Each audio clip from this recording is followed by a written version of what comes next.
¿Cómo están, amigos de Animales Sociales? Hoy seguimos muy contentos, llenos de energía por todas sus opiniones, por los comentarios que nos envían, por las ideas que nos dan, y los queremos saludar ya con todos nuestros panelistas, con Pilar, con Jaime, con Pedro, que están cada uno en sus casas. ¿Cómo están?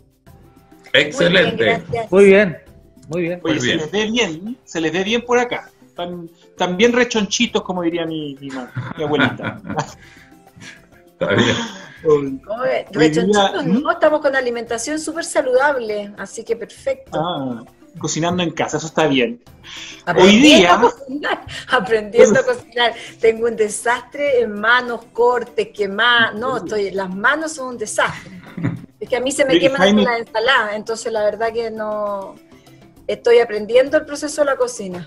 Yo soy peor, se me quema el agua caliente. Pedro, ¿mete las manos en la cocina o no?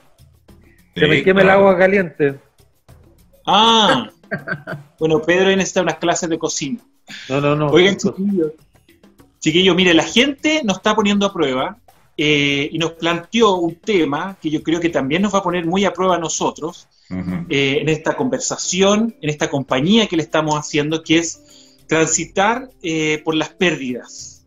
Pérdidas, bueno, lo primero que se nos viene a la mente son las pérdidas de las personas que hemos tenido este último tiempo, gente que ha fallecido por coronavirus, amigos que se han ido, mascotas también, pero también hemos sufrido otras pérdidas, como por ejemplo pérdidas de nuestra libertad, el estar encerrados, pérdidas de nuestra individualidad, porque nos sentimos acompañados todo el tiempo, pérdidas laborales, en fin, hay una serie de pérdidas que hemos tenido y que nos abren un desafío y que la gente quiere saber cómo enfrentarlas.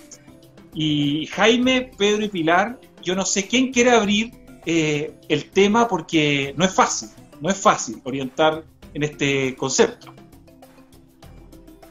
Pilar. Tengo... Bueno, no sé. Mira, ¿quién siente que ha perdido más en esta cuarentena? Dale, Pedro, si quieres hablar. Yo quería hablar de las dos pérdidas maestras. La primera pérdida es la pérdida del placer de estar en la placenta. Cuando tú naces, estás en la placenta en un lugar cómodo, sin luz, con agua, protegido, querido, acariciado. Y ese lugar que se llama, ¿no es cierto?, la placenta, hay que abandonarlo para transitar por un túnel y aparecer el mundo, lanzado a la confianza. Entonces nuestra primera pérdida es eso. Nosotros nacemos de la pérdida de ese lugar con la mamá, salimos a la vida y tenemos que empezar de ahí a vivir otras pérdidas, hasta que llegamos al final de nuestra vida con la pérdida de nosotros mismos para convertirnos en algo espiritual o transitar a algo más misterioso. Y dentro de esas dos grandes pérdidas suceden todas las pérdidas imaginables, de vínculos, de personas, de trabajo, de estatus, de posesión, en fin. Cada uno vive las pérdidas de acuerdo a cómo ha aprendido a vivir las pérdidas. Yo seguramente las pérdidas que he vivido en mi vida, que han sido bastantes, las he vivido con los recursos que he tenido hasta ese momento, con mucha rabia, con mucha culpa, con mucho dolor, con mucho pataleo, hasta que aprendí a otros recursos que me han permitido resignificar las pérdidas. Y en esta pandemia lo que estaba haciendo es escribir un nuevo libro que habla de eso, de todo lo que he vivido, agradecer todo lo que he vivido, todo lo que he perdido, pero cada pérdida también tiene un regalo y poder irlo aquilatando como aprendizajes para construir un mundo mejor. Eso les quiero decir para partir. En eso estoy. Desde esos lugares estoy mirando las pérdidas. Eso está bien, pues, para poder expresarlo a través de un libro, Pilar. Yo quiero... que me encanta escuchar a Pedro. De hecho, iba a traer un lápiz porque siempre anoto cosas que Pedro dice en todos los programas. Tomo como clase yo, me considero alumna. Entonces voy anotando y ahora se me olvidó traerme el lápiz, pero bueno, me acordaré. Bueno, yo la semana pasada viví una pérdida de alguien que yo quiero mucho, quería mucho, o quiero mucho en realidad. de una persona que yo acompañé o me permitió acompañarla en su proceso de partida. Y claro, todos hemos vivido pérdidas en estos tiempos. Conocemos a gente que se ha ido, ya sea por COVID o por otra cosa. Hay gente que ha perdido trabajos, que perdió su negocio, que cerró su cafetería, que perdió el contacto afectivo con sus hijos porque no los ha podido ver en 3 meses. Y cada una de esas cosas se experimenta como un duelo. Y yo quiero hacer énfasis en un duelo particular del cual se habla poco, pero creo que no ha sido poco importante en nuestras cabezas, sobre todo para los que somos planificadores y hasta cierto punto controladores en la vida, que es el duelo del 2020. Nosotros el año nuevo del 2020, si bien podíamos estar asustados, particularmente para la gente que nos escucha desde Chile, por el estallido social que según nosotros partía en marzo, enero y febrero, que son los meses de verano en América del Sur, fueron meses más bien tensos porque estábamos ante la expectativa de lo que podía llegar a ocurrir en marzo. Y de repente viene esto en marzo que literalmente nos asesina el año que teníamos en la cabeza. Y todo lo que pudimos haber planificado, soñado, deseado, desde irse de vacaciones de invierno, desde guardar plata para no sé qué, desde pagar no sé cuánto, desde poder hacer ejercicio o lo que fuere, quedó suspendido. Y eso es un duelo también, que aunque sea imaginario, tiene que ver con expectativas y con cosas que hay que readecuar, porque junto con ese duelo que tiene shock, que tiene rabia, impotencia, desilusión, desencanto, tristeza, hemos tenido que ir construyendo un 2020 que me parece que es un año especial de construcción, porque es un año sin planificación. Es un año que se va construyendo como día a día nomás. No está la planificación posible de aquí a un mes, porque no sabemos cómo vamos a estar de aquí a un mes. Entonces, creo que eso nos tiene muy cansados también, que es el año que se me murió en la cabeza, con todo lo que puede implicar eso, donde se suman varias pérdidas ahí, más el año que estamos empezando a construir cada día con el mejor esfuerzo y la mejor onda posible, digamos. Creo que no es menor mencionar que el año parte con una sensación de duelo para toda la humanidad en relación a lo que teníamos planificado. Mira, Jaime, ¿tú compartes esa misma opinión? Sí, No. claro. No. Me declaro. Lo que la Pilar está diciendo. Lo pongo completamente. No, por supuesto. Ahora, mira, todos los seres humanos experimentamos pérdidas durante nuestra vida, pero hay que también destacar que este año, como dice Pilar, fue una cosa realmente excepcional. Un fenómeno universal y con una cantidad de pérdidas enorme, enorme. Esto no tiene precedentes, digamos. Entonces, no es fácil enfrentar esto. A todos yo creo que nos pasó más o menos lo mismo. Yo me acordaba también del mes de marzo, que también tenía un montón de planificaciones y cosas de trabajo, y bueno, todo muere. Y yo quiero incluir un poco el tema del duelo, y porque yo creo que es bueno tener conciencia de las etapas por las que transitamos en el duelo. Yo no sé si aquí vamos a tener opiniones distintas, pero es interesante. De hecho, la palabra etapa del duelo a mí no me gusta mucho porque sugiere la idea, ¿no es cierto? Sugiere la idea de que como que es una secuencia. Tal cual, y no lo es. Y no lo es, pues, realmente. Yo no sé qué palabra le podríamos poner, pero son como las dimensiones. Las fases más o menos lo mismo. Quedamos igual, ¿no?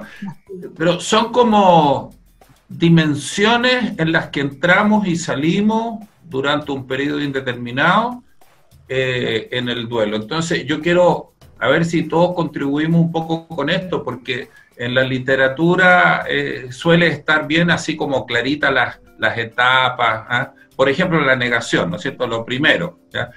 Claro, pareciera que la negación, esto de no creer, ¿no es cierto?, lo que está ocurriendo, fuera solamente en la etapa inicial, pero en la negación puede ir apareciendo de nuevo. O sea, tú vas transitando de una cosa, de una dimensión a la otra, y de pronto de nuevo regresas a esa negación, como una desconexión con la realidad. Evidentemente la negación es un mecanismo como de defensa, ¿no es cierto?, porque nuestra psiquis no está preparada para asumir eso. Y luego de eso está la famosa etapa de la rabia, ¿ya? Y es una rabia total, porque, y en esto cada persona, por ejemplo, la rabia puede ser primero con Dios, como, o cualquiera que sea la creencia que tú tienes, ¿no? Como, esto es injusto, esto no, ¿por qué a mí? Claro, ¿por qué a mí? Y hay un detallito que yo quería hacer ver con respecto a esta etapa de la rabia, no sé si Pilar tú quieres agregar algo ahí con la rabia, es que también, además de la rabia, digamos, como natural, que viene de la frustración de las expectativas, porque tú tenías tus planes y no funcionaron, y cuando una expectativa no se cumple, se frustra. Y a ese sentimiento de frustración nosotros lo llamamos rabia, ¿ya? Ahora, también muchas veces no se cumplen las expectativas que yo tenía respecto de mí mismo, y ahí la frustración es conmigo.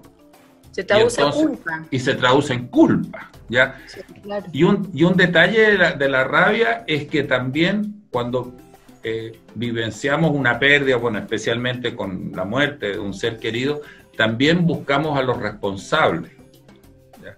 Como que dirigimos la rabia hacia el médico o la enfermera que estaba atendiendo, ¿ah? O a nivel político también, el Estado, el gobierno, ¿eh? Como que ahora yo vivimos en esa ilusión. Solo comentar que no todo el mundo vive muy intensamente esa etapa, porque hay gente que no es rabiosa. Yo he tenido muchísimas pérdidas en mi vida, más de las razonables, pero yo soy poco rabiosa. En general he ido aprendiendo que en vez del por qué me centro en el para qué, y eso me conduce la rabia hacia otro lugar, como que me enojo poco con los duelos en general. Reconozco que con la muerte del 2020 me enojé, pero también depende mucho de la personalidad, igual que la de choco negación, también va a depender de cómo fue la pérdida. Por ejemplo, a ti y a mí que nos tocó acompañar enfermedades terminales, claro. Uno el shock lo vive con el diagnóstico y el proceso de duelo lo vive con la persona viva, digamos. Y cuando esa persona se va, hay hasta como un descanso, porque el shock es mucho más fuerte cuando la noticia es repentina. Ahí es donde se adquiere una dimensión mucho más larga, pero también va a depender de cómo sea la partida de ese duelo, cuánto dure o no ese periodo de shock o negación. Solo poder acompañar. Ese es un punto interesante, porque muchas veces este proceso de duelo, estas dimensiones del duelo se empiezan a vivir antes de la muerte. ¿Sí? O antes de la separación matrimonial, o sea, los procesos se viven... Sí, antes de la pérdida, cuando ya se percibe que es inminente, ¿ya? Exactamente, cuando algo muere como ya dentro de ti nomás, pues cuando muere la emoción. Claro, ¿ustedes consideran, aprovechando ahí también que estamos en esta conversación, ¿ustedes consideran que todas las pérdidas tienen esta carga, bueno, como negativa en la vida de las personas? Porque de acuerdo a lo que tú planteas, Pilar, del para qué, y también, bueno, lo que decía Pedro, que está dentro de un manto de que esto es un acontecimiento que no nos, o sea, como que no nos lleva a la felicidad, sino que nos va hacia atrás, digamos, no nos deja avanzar. Pero yo personalmente tengo una visión de que en realidad las cosas son como son, y no necesariamente son negativas, son oportunidades que a veces no la vemos, evidentemente, pero que son entre comillas, un empuje para otra cosa. Que evidentemente, cuando están involucradas personas, duelen el alma, pero después con el tiempo uno sabe que esa razón de ser, lo que ocurrió en ese momento tuvo su situación. No sé si Pedro, tú compartes ese tipo de opinión. Primero quiero contextualizar que los seres humanos somos seres culturales y vivimos estos ritos de pérdida, de duelo o de alegría, de acuerdo a la cultura en que estamos insertos. Nosotros pertenecemos a una gran cultura judeo-cristiana que está cruzado por el cristianismo. Y en el cristianismo se dan los primeros señas, digamos, de cómo se viven ciertos acontecimientos, que yo no estoy de acuerdo. Por ejemplo, a mí me gustaría ver a Cristo en las iglesias riéndose. Una vez le pregunté a un cura, muéstrame un Cristo que ría, porque Cristo para mí es la alegría, el amor, es la ternura, es la oportunidad. Entonces nosotros en Latinoamérica vivimos las pérdidas importantes, la pérdida más importante que no tiene nombre aún. Cuando tú pierdes a tu padre, eres huérfano. Cuando tú pierdes a tu esposa, eres viudo. Viuda. Y cuando pierdes a tu hijo, ¿qué eres? Nada, no está definido. Es que no hay una palabra, claro. No hay una palabra porque es tan grande el dolor inconmensurable.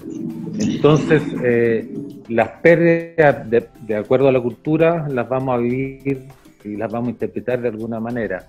Acá en Latinoamérica nosotros vivimos las pérdidas, principales pérdidas que te dije, la más estresor, la pérdida de un hijo, la viudez, una pérdida muy grande, un estresor muy, muy grande, después de muchos años, la vivimos como un proceso muy, muy, muy doloroso. Pero ¿sabes qué? Muy culpable. Yo también ¿Sí? creo que la definición de la pérdida de un hijo también tiene que ver con una cosa occidental que define la vida muy lineal, a diferencia de los orientales que la ven circular y que para ellos no es más extraño que parta un niño a que parta una persona adulta, porque tiene que ver con, dentro de su filosofía, tiene que ver con la función que esa alma tenía, que la puede cumplir al mes, a los 2 meses, a los 5 años, a los 85. Nosotros, los occidentales, tenemos, justamente por esta cultura del sufrimiento que tú describes, una linealidad en la vida que nos hace sufrir mucho más porque nos mantiene apegados a los vínculos en forma súper poco sana. Entonces no concebimos que un niño parta antes que un viejo, digamos, o que alguien grande o adulto mayor para la gente que nos está viendo de otros países. Pero en la filosofía oriental eso está absolutamente permitido porque ellos tienen una filosofía que es circular, que no está predeterminada por edad quién se tiene que ir o no. Y creo que eso magnifica nuestro dolor también. Eso es lo que quería decir, que en nuestra cultura no está el concepto de pérdida, sino el concepto de transformación. Cambiamos de un estado a otro estado y eso está bien porque es parte del ciclo de la vida. Nosotros, como decía, lo que más nos hace sufrir en la vida es el apego. Es el apego como si el otro fuera un yo fundido, escindido en el otro. Por lo tanto, si sale, va a desgarrar al otro, se va a desintegrar al otro. Y eso es porque creemos que la forma de vivir es así, con el apego y sin entender que el otro es un otro distinto a mí, que tiene derecho a la autonomía, a la soberanía, y que juntos podemos desarrollar vínculos maduros, nutritivos.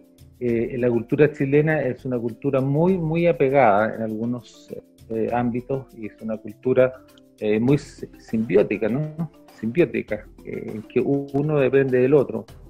Y hoy día hemos sido también muy simbióticos. Esta crisis nos ha dicho, mira, es necesario que nos dependamos uno del otro, pero una simbiosis equilibrada.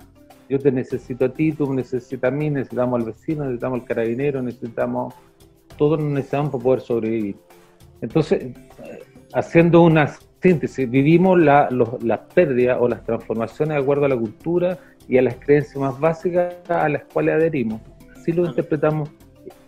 Entonces, en la medida que yo esté disponible a mirar esa pérdida de vínculo desde otra perspectiva, yo puedo reinterpretarle y darle otro sentido. Si yo me quedo pegado en el sufrimiento, en el dolor, en que por qué me pasó a mí, en que esto no va a ser para siempre, nunca más voy a poder olvidar de sentir lo que estoy sintiendo o superarlo, me voy a quedar pegado y voy a detener mi proceso de desarrollo. Cuando yo me quedo pegado en algo, detengo mi proceso de desarrollo.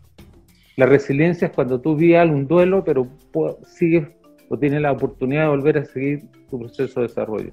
Entonces, por eso es importante que nosotros, a lo mejor en este programa, lo invitemos a las personas a hacer ese juego. ¿Cómo yo miraría una pérdida? ¿Desde dónde? ¿Desde qué espacio? ¿De la simbiosis, del otro estaba tan fundido a mí, o de una transformación necesaria para que la vida siga existiendo? Todo lo que pasa es lo que tiene que pasar para que la vida siga existiendo. La vida en su conjunto. Porque mi vida depende de todo un ecosistema. Y ahí es importante hacer la separación entre dolor y sufrimiento, ¿no? Porque creo que el dolor es inevitable. Cuando algo parte imaginaria o realmente, cuando algo se muere dentro de uno, el dolor va a ser inevitable y ese dolor solo hay que transitarlo, no tiene más expectativas que eso. A veces ni siquiera con el afán de superarlo, sino que solo con el afán de caminarlo, ¿no? Y en eso hay días buenos y días malos. Pero el sufrimiento yo creo que tiene que ver con el enquistamiento de ese dolor, justamente basado en esas concepciones de apego y en esa dificultad de no poderlo soltar de alguna manera como algo independiente a mí, sea una separación de pareja, sea una cesantía, sea lo que sea, digamos. Pero creo que uno también tiene que tener claro que el sufrimiento se produce cuando uno no aprende o no toma una actitud de aprendizaje frente a esa experiencia. Perdón, no puedo dejar de mencionar, yo sé que me va a volver, el cuadro que está atrás de Pedro es un cuadro que hizo el hijo de Pedro, que se llama Eduardo, sí, para que puedan potenciar la genialidad de la familia Flores, digamos. Solamente mencionar eso porque no podía dejarlo pasar porque es demasiado hermoso. Bueno. Oye, pero un poco caminando en esta conversación, bueno, mucha gente nos está viendo en este minuto, está viendo este video, un poco cómo podemos nosotros ayudarlo a poder avanzar y no quedarse pegado en esta pérdida. Porque en realidad muchos se deben estar preguntando, bueno, las pérdidas de las personas son mucho más difíciles porque intervienen apegos, vínculos, como también las pérdidas laborales, en fin, que son entre comillas un poco más materiales. ¿Cómo podríamos orientar a las personas que nos ven un poco en ese camino? O sea, en tratar de pasar, ojalá lo más rápido, a la siguiente fase para seguir avanzando con más fuerza, Jaime. A ver, mire, yo creo que sería bueno completar lo que estábamos hablando de estas dimensiones del duelo, ¿verdad? Para luego entrar en eso, ¿verdad? Habíamos tocado esta primera dimensión que es muy típica al inicio, que es la negación, luego la rabia, que como dice Pilar, bueno, algunas personas la experimentan con más intensidad y otras. Hay una etapa interesantísima que es la negociación y que ocurre típicamente antes de que se produzca la muerte, ¿ya? Ese es el momento en que empezamos a hacer promesas, manda, estamos dispuestos a cualquier cosa con tal de evitar lo inevitable. Luego, típicamente, la tristeza, ¿ya? Que también tiene su sentido porque nos permite ir integrando esa pérdida. Y finalmente, algunas personas la incluyen, otras no. A mí me gusta incluirla, que es la aceptación, ¿ya? Que en el fondo es el camino ya a reconocer. Aceptar significa reconocer la realidad. Y ahora entrando en tu pregunta, en el fondo, podemos ofrecer distintas cosas de distintos niveles. Estábamos hace un rato hablando en un nivel bien profundo, bien espiritual con respecto al apego. Y yo, desde la neurolingüística, llamaría la atención con la misma palabra pérdida, ¿ya? Fíjate que Krishnamurti, lo voy a citar ahora, en una de sus conferencias solía decir, ¿y nosotros realmente qué tenemos? ¿Qué tenemos realmente? ¿Ya? Si al final no tenemos nada, ¿ya? Son como ilusiones mentales. Cuando nos enfrentamos al final, a la propia muerte, nos damos cuenta que no tenemos nada realmente. Entonces, si no tenemos, tampoco podemos perder. Esto es un paradigma cultural occidental típicamente, que hace como que la idea de que construimos nuestra propia identidad en base a posesiones, incluyendo personas. Entonces, cuando esa persona se va, entonces se genera un vacío en nosotros, porque nos hemos construido en la creencia de que eso es parte de nuestras posesiones. Ahora, si tú logras cambiar ese paradigma y vivir desde la plenitud, donde tú lo que haces aquí en la vida es compartir tu plenitud con la plenitud de otras personas, eso te facilita el desapego, porque las personas van a morir en el momento que les toque morir nomás.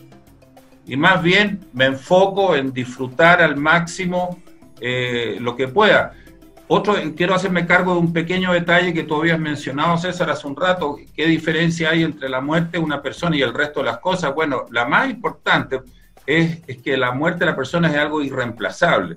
En cambio, los roles laborales, el dinero, todo eso podríamos volver a tenerlo, ¿ya?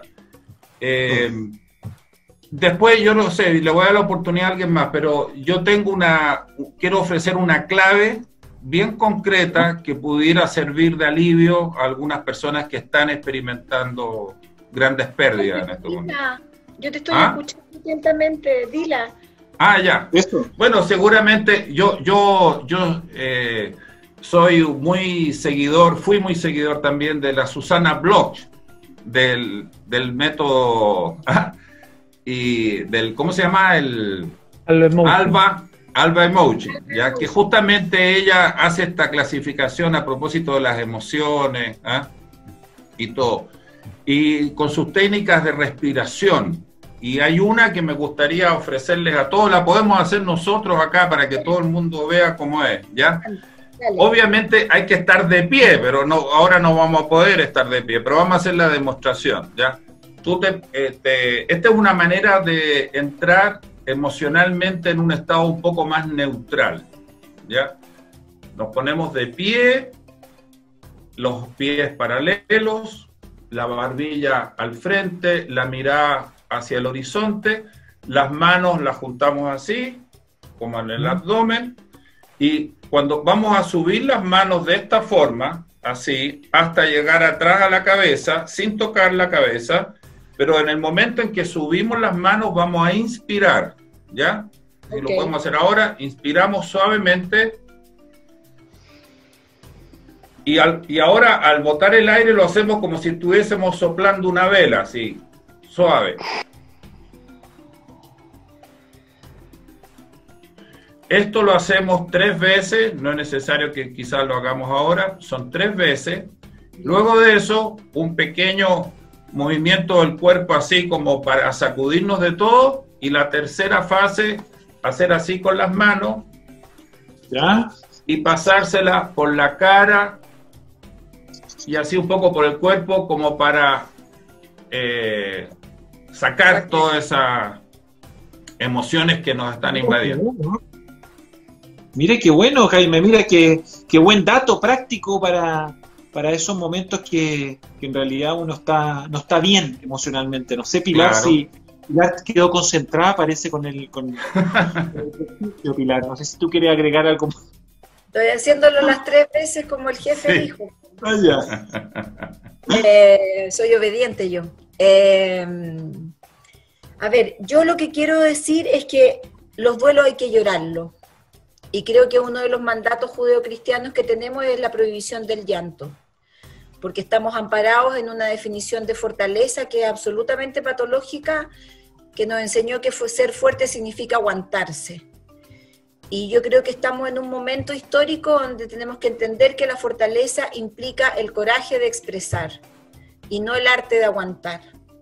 Por lo tanto, los duelos hay que llorarlos y nadie me puede decir a mí que no llore, o que no lo dejo descansar si lloro, que a él le gustaría verme contenta, que no asciende si yo estoy llorando, y una cantidad de frases de un nivel de estrechez cultural mandatada por el sufrimiento gigantesco. Yo invito a la gente a llorar con ganas, a sacar todo para afuera y entender que todo lo que queda en mi cuerpo enferma y todo lo que sale sana. Que el cuerpo y la estructura mental está diseñada para sacar todo aquello que no me sirve. Y cuando yo tengo una lágrima adentro que no la he sacado, me voy a enfermar con esa lágrima adentro, pero esa lágrima fuera de mí me mantiene sano. Y eso creo que es súper importante de recalcar en esta compañía en la que nos estamos acompañando en esta selva de animales sociales. mira que también que es muy importante eso, porque claro, sobre todo en la cultura machista, el hombre no llora, y en realidad no puede llorar, no puede manifestar vulnerabilidad. Al final no puede llorar nadie, o sea, si da lo mismo, porque si yo me pongo a llorar como mujer, igual a mí me van a decir, pero Pilar, no llores, tú tienes que ser fuerte, él está descansando, a él le gustaría verte contenta, y cuánta estupidez ha escuchado uno en la vida, digamos, que al final lo único que produce es la contención del aguante de no poder llorar. Claro, oye, voy a un detallito muy poquito tiempo, Jaime. Ya, quiero contribuir. Sí, pero un detallito nomás. Quiero contribuir especialmente para los hombres que les cuesta llorar. La palabra llorar ya está muy asociada a debilidad para los hombres especialmente. Para las mujeres también. Y para mujeres también. Yo la palabra llorar la he ido sacando de mi vocabulario y prefiero usar me emocioné. Por ejemplo, ayer vi una película, me emocioné. O me emociona lo que estás diciendo. ¿Ah? Disculpen que esto me emocioné. Eso es una... ¿Qué vas a pedir disculpas? No, yo te digo, es un ejemplo. Sí, obviamente que no...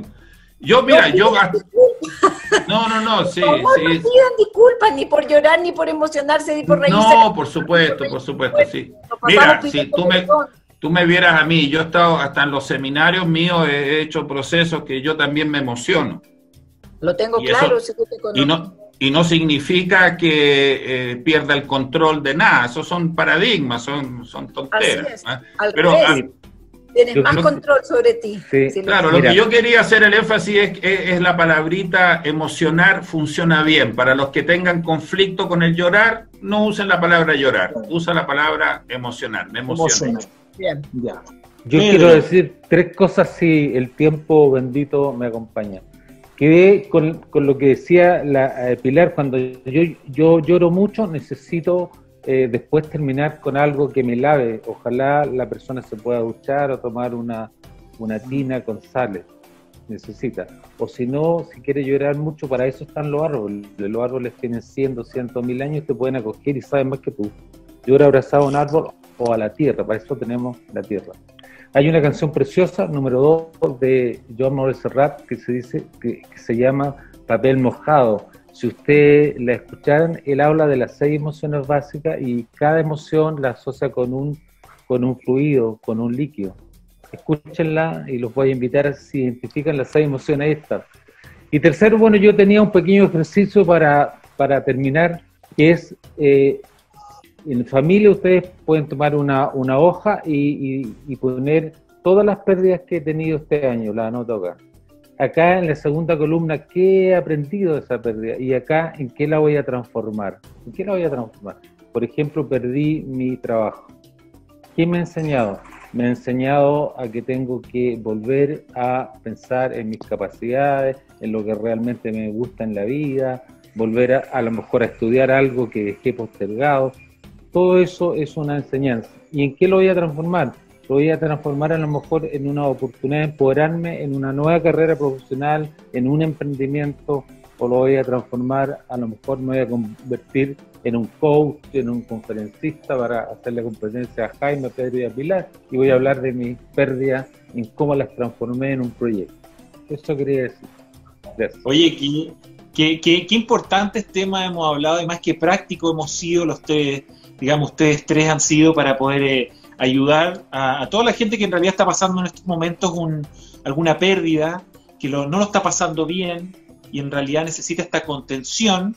Yo los quiero invitar a que dejen en los comentarios, si lo quieren hacer públicamente, compartir las pérdidas que han tenido en este proceso de cuarentena, y quienes no quieran compartirlo, lo pueden hacer de manera privada, en mensajes internos, para que nosotros también un poco podamos conversar e incluirlos en todo lo que ha sido este programa, que es Animales Sociales. Chiquillos, se nos fue el tiempo. Yo les quería agradecer a Jaime, Pilar y Pedro por esta conversación. Esta vez Pedro, muy bien iluminado, muy bien acompañado atrás por ese cuadro. Así que maravilloso. Cuadro, por eso había que mencionarlo. Petrucci.art. Eduardo, ahí está, @petrucci.art. Ahí está el Instagram y www.petrucci.com. Me parece que ahí está su página web. Rinde más que la AFP Petrucci. ¿Ah? Inviertan en Petrucci. Bueno, ahora con el 10%, pues vamos a tener que hacer algo así. Ya, pues, chiquillos, cuídense, que les vaya muy bien y tenemos tarea. Mira, el tema de hoy día lo propuso la gente. Así que vamos a ver qué nos propone para la próxima semana la gente, sus comentarios de que podíamos conversar en nuestros animales sociales. Oiga, un abrazo, que les vaya muy bien. Transiten por sus pérdidas con tranquilidad, con mucha calma, no se apuren y no permitan que nadie los apure, por favor. Eso, ¿ya? Nos vemos, Eso. que les vaya muy bien. Gracias. Chao, gracias. Adiós. Gracias. Chao, chao.